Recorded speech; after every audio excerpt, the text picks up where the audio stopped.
Shri P V Anwar, M R. Ajith കുമാറുമായി ബന്ധപ്പെട്ട് ആദ്യമായി ആരോപണമുയർത്തി താങ്കൾ ശക്തമായി വാർത്താസമ്മേളനം നടത്തി രംഗത്ത് വന്നതാണ്. ഇപ്പോൾ എം.ആർ. അജിത് കുമാറുമായി ബന്ധപ്പെട്ട വിഷയത്തിലേക്ക് തന്നെ നമ്മൾ എത്തുകയാണ്. ഏറ്റവും ഒടുവിൽ ശബരിമലയിലേക്ക് ചട്ടവിരുദ്ധമായി ട്രാക്ടറിൽ കയറി പ്രാർത്ഥിക്കാൻ പോയി എന്നുള്ളതാണ്. അവിടേക്ക് ചരക്ക് മാത്രം കൊണ്ടുപോകേണ്ട ട്രാക്ടറാണ്.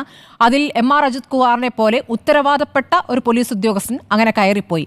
അതിൽ നിന്ന് ഹൈക്കോടതിയിൽ നിന്ന് രൂക്ഷ വിമർശനങ്ങൾ ഉണ്ടായിട്ടുണ്ട്. അത്രയ്ക്ക് വയ്യ എങ്കിൽ നിങ്ങൾക്ക് ആംബുലൻസ് ഉപയോഗിച്ചുകൂടായിരുന്നോ എന്ന ചോദ്യം അടക്കം ചോദിച്ചിട്ടുണ്ട്. ഇപ്പോൾ എഫ്ഐആർ, താങ്കളും ആ വാർത്ത വായിച്ചിരിക്കുമല്ലോ, എഫ്ഐആറിൽ ട്രാക്ടർ ഡ്രൈവർ മാത്രമാണ് പ്രതി. അല്ല, ഇതൊക്കെ കേട്ടുകേൾവിയില്ലാത്ത ചില കാര്യങ്ങളാണ്. ഒന്നാമത്, ശബരിമല പോലത്തെ ഒരു വളരെ പുണ്യസ്ഥലത്ത് ഒരു നൊട്ടോറിയസ് ക്രിമിനലായ ഇദ്ദേഹം പോയത് ശരിയാണോ എന്നുള്ളത് വിശ്വാസി സമൂഹം ആലോചിക്കേണ്ട വിഷയമാണ്.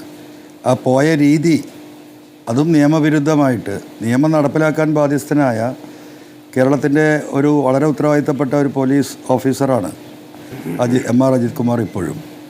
അപ്പോൾ ഞാൻ തുടക്കം മുതലേ പറഞ്ഞു വരുന്ന കാര്യം, ഇദ്ദേഹത്തിൻ്റെ ക്രിമിനൽ സ്വഭാവത്തെക്കുറിച്ചാണ് ഞാൻ പറഞ്ഞത്. ഓരോ ഘട്ടത്തിലും അദ്ദേഹത്തിൻ്റെ ക്രിമിനൽ സ്വഭാവം അദ്ദേഹം തന്നെ കേരള സമൂഹത്തിന് വ്യക്തമാക്കി കൊടുക്കുകയാണ്. ഇവിടെ എം.ആർ. അജിത് കുമാറല്ല ഈ വിഷയക്കാരൻ. ഇത്രമാത്രം പ്രശ്നങ്ങൾ ഉണ്ടാക്കുന്ന ഈ പറയുന്ന, ഇപ്പോൾ ഏറ്റവും അവസാനമായി പൂരക്കലക്കലിൽ അദ്ദേഹം കൃത്യമായും ഇടപെട്ടിട്ടുണ്ടെന്നും അതിൽ അദ്ദേഹത്തിന് ഉത്തരവാദിത്തമുണ്ടെന്നും അദ്ദേഹം വളരെ നിയമവിരുദ്ധമായ പ്രവർത്തനങ്ങളിൽ ഏർപ്പെട്ടിട്ടുണ്ട് എന്നുള്ള തരത്തിലുള്ള റിപ്പോർട്ടാണ് ഗവൺമെൻറ്റിന് മുന്നിൽ വന്നിരിക്കുന്നത്. സ്മൃതി, ഈ റിപ്പോർട്ട് ഇതിൻ്റെ മുമ്പ് വന്നതാണ്. 4 മാസങ്ങൾക്ക് മുമ്പ് DGP, Kerala state police chief, ഒരു റിപ്പോർട്ട് കൊടുത്താണ് ഇദ്ദേഹം കുറ്റക്കാരനാണ് എന്ന് പറഞ്ഞിട്ട്. അതിൽ നിന്ന് അദ്ദേഹത്തെ രക്ഷപ്പെടുത്താൻ നമ്മുടെ ചരിത്രത്തിൽ കാണാത്ത രീതിയിൽ മുഖ്യമന്ത്രി മറ്റൊരു ഓർഡർ ഇടുകയാണ്. 3 IPS ഓഫീസർമാർക്ക് അന്ന് കൊടുത്ത റിപ്പോർട്ടിൻ്റെ മുകളിലുള്ള 3 സെക്ഷനായി തിരിച്ച് അന്വേഷിക്കാൻ വേണ്ടി പറഞ്ഞു. ആ അന്വേഷണ റിപ്പോർട്ടിലും ഇപ്പോൾ അദ്ദേഹം കുറ്റക്കാരൻ തന്നെയാണ് എന്ന് റിപ്പോർട്ട് കൊടുത്തിരിക്കുന്നു. അത് ആഭ്യന്തര സെക്രട്ടറിയുടെ ഫയലിൽ മേശപ്പുറത്തെത്തിയിരിക്കുന്നു. ഇവിടുത്തെ ചോദ്യം ഇനി മുഖ്യമന്ത്രി എന്ത് ചെയ്യും എന്നതാണ്. യഥാർത്ഥത്തിൽ കേരളത്തിൻ്റെ പോലീസ്, നമുക്കറിയാം, സംസ്ഥാനത്ത് തന്നെ, രാജ്യത്ത് തന്നെ നല്ല പേരുള്ള, നല്ല വൃത്തിയും വെടിപ്പുമുള്ള, നല്ല അന്വേഷണാത്മകമായ നിലപാടുകളുള്ള, അറിവുള്ള പോലീസാണ് കേരളത്തിൽ.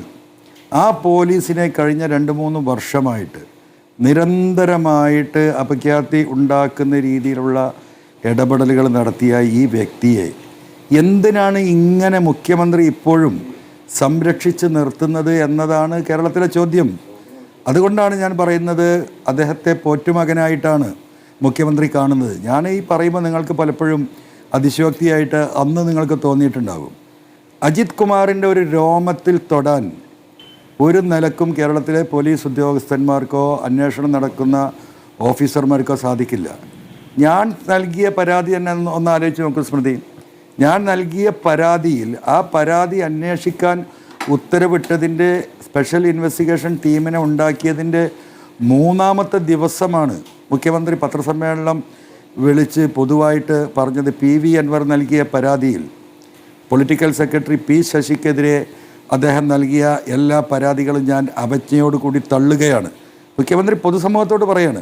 രണ്ടാമത് അദ്ദേഹം പറഞ്ഞതെന്താ, ADGP അജിത് കുമാർ, എൻ്റെ അറിവിൽ അദ്ദേഹം സത്യസന്ധനായ ഒരു ഉദ്യോഗസ്ഥനാണ്, ഏതായാലും പോലീസ് അന്വേഷിക്കട്ടെ. ആ പറഞ്ഞതിൻ്റെ അർത്ഥം എന്താണ്? മുഖ്യമന്ത്രി ക്ലീൻ ചീട്ട് അന്വേഷണം തുടങ്ങുമ്പോൾ തന്നെ ഈ അജിത് കുമാറിന് പബ്ലിക്കായിട്ട്, ഈ 3.5 കോടി ജനങ്ങളുടെ മുന്നിൽ, സകലമാന പോലീസ് ഓഫീസർമാരുടെ മുന്നിൽ അദ്ദേഹം സത്യസന്ധനായ ഒരു ഉദ്യോഗസ്ഥനാണ് എന്നാണ് ഞാൻ കരുതുന്നത്. എൻ്റെ അനുഭവം അതാണ്. ഇനി പോലീസ് അന്വേഷിക്കട്ടെ എന്ന് പറഞ്ഞാൽ എന്താ ഇതിൻ്റെയൊക്കെ അർത്ഥം? ഇത് ഈ കേരളത്തിലല്ലാതെ വേറെ വല്ല സ്ഥലത്തും നടക്കുമോ? അത് കഴിഞ്ഞിട്ട് ഇപ്പോൾ ഈ DGP പോസ്റ്റിലേക്ക് ഇവിടുന്ന് റെക്കമെൻഡ് ചെയ്ത് അദ്ദേഹത്തെ അയച്ചു. ഏത് രീതിയിൽ, എന്തിൻ്റെ അടിസ്ഥാനത്തിലാണ് അദ്ദേഹത്തെ ഇവിടുന്ന് റെക്കമെൻഡ് ചെയ്യുന്നത്? എത്ര കാര്യക്ഷമതയുള്ള സത്യസന്ധരായ ഉദ്യോഗസ്ഥർ ഇവിടെയുണ്ട്? ഈ നൊട്ടോറിയസ് ക്രിമിനലിനെ തന്നെ വീണ്ടും അയക്കാൻ എന്താണ് പിണറായിക്ക് ഈ താല്പര്യം? എന്താണ് ഇതിൻ്റെ പിന്നിൽ ഒളിഞ്ഞു നിൽക്കുന്നത്? എന്നിട്ട് ഇത് രേഖപ്പെടുത്തേണ്ട അല്ലെങ്കിൽ തിരഞ്ഞെടുക്കേണ്ട സെലക്ഷൻ കമ്മിറ്റിയിലേക്ക് ഇവരെ അയച്ചിട്ട്, ഞാൻ അന്ന് ബഹുമാനപ്പെട്ട പ്രതിപക്ഷ നേതാവിനോടും പ്രതിപക്ഷ നേതാക്കളോടും ഞാൻ പറഞ്ഞ ശക്തമായി ഇതിനെ എതിർക്കണമെന്ന് പറഞ്ഞതാണ്. ഒരാളും എതിർക്കാൻ വന്നില്ല. ഞാൻ 16ഓളം കത്തുകളും മെയിലുകളും ഈ കേന്ദ്ര ഏജൻസി സെലക്ഷൻ കമ്മിറ്റിയുടെ മുമ്പാകെ അയച്ചു. ഇദ്ദേഹം ക്രിമിനലാണ്, ഇന്ന കേസുകളുണ്ട്, ഇത്രയും പരാതി ഞാൻ നൽകിയിട്ടുണ്ട്. ഇപ്പോൾ അദ്ദേഹത്തെ കുറ്റവിമുക്തനാക്കി ആ അന്വേഷണ ഏജൻസി പുറത്തിട്ടിരിക്കുകയാണ്. ഞാൻ ഹൈക്കോടതിയെ സമീപിക്കാൻ പോവുകയാണ്. എന്തെല്ലാം പോരാട്ടം നടത്തിയിട്ടാണ് ഇദ്ദേഹം പുറത്തു വന്നത്.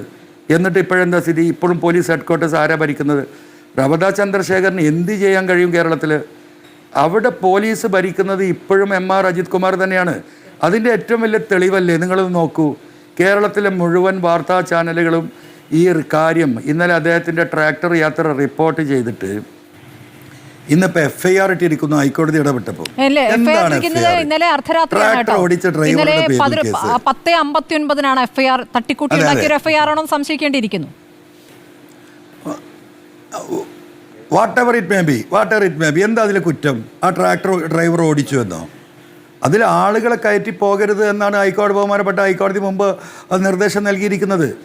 ആ നിർദ്ദേശം അറിവില്ലാത്ത ആളല്ലല്ലോ MR അജിത് കുമാർ. അപ്പോൾ നിങ്ങൾ നോക്കൂ, ക്യാമറ ഇല്ലാത്ത സ്ഥലത്ത് നിന്ന് വണ്ടിയിൽ കയറുന്നു, ക്യാമറ ഉള്ള സ്ഥലത്ത് നിന്ന് അദ്ദേഹം ഇറങ്ങി നിൽക്കുന്നു.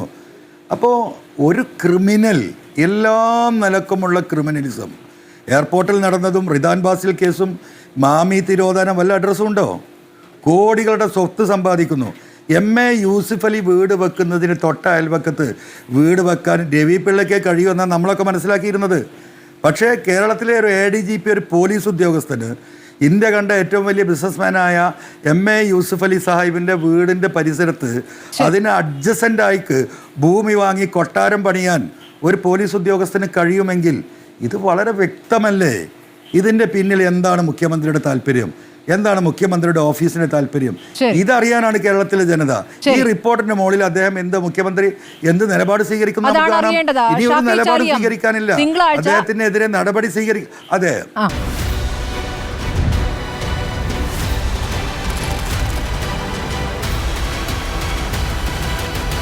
ഡിബേറ്റ് വിത്ത് സ്മൃതി പരുത്തിക്കാട്.